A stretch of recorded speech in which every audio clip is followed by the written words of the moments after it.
We are so excited here today. We have representatives from the private sector, from the public sector, from the nonprofit sector. We're talking about innovation. We're talking about ways that Montgomery County is going to be the leader in reducing greenhouse gases, but also making buildings completely energy efficient, net zero, and living buildings, and being the next generation of how we live here. Why are you waiting till the end to buy renewables? Why this precious triangle of improve efficiency and then kind of dab on just a little bit of renewables? That is 20 years ago's paradigm.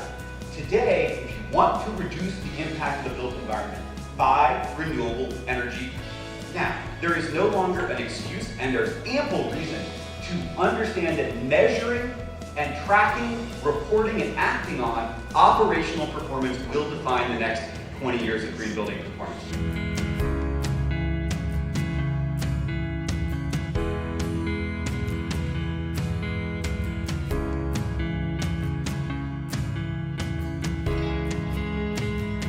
This is our second year here at the Energy Summit.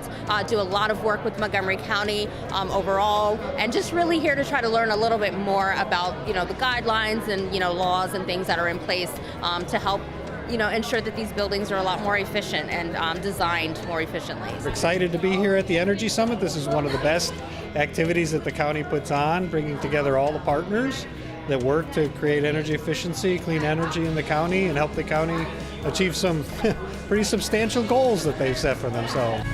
2 years ago now, the Montgomery County Council and County Executive declared a climate emergency.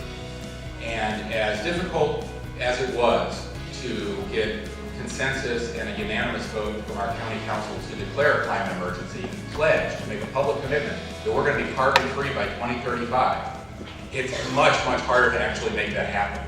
And we can't do that. We really need all of you to help us do that. So the time is right to do that in the state and especially in Montgomery County. And we're so eager to partner with you to make that happen. I'm so proud that you chose my district to hold this event where we're leading the county in green construction. We're building toward a future that's going to be sustainable, that's going to be green, and that's going to be clean. And we're not going to wait for Washington to change. I don't have patience for that, and we're going to do this locally.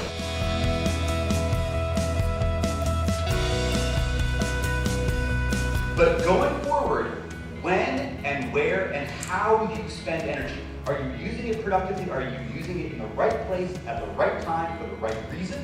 That's what it's going to mean to be a great citizen. And the benefits of doing that are going to be more spatially and temporally granular than they have been in the past.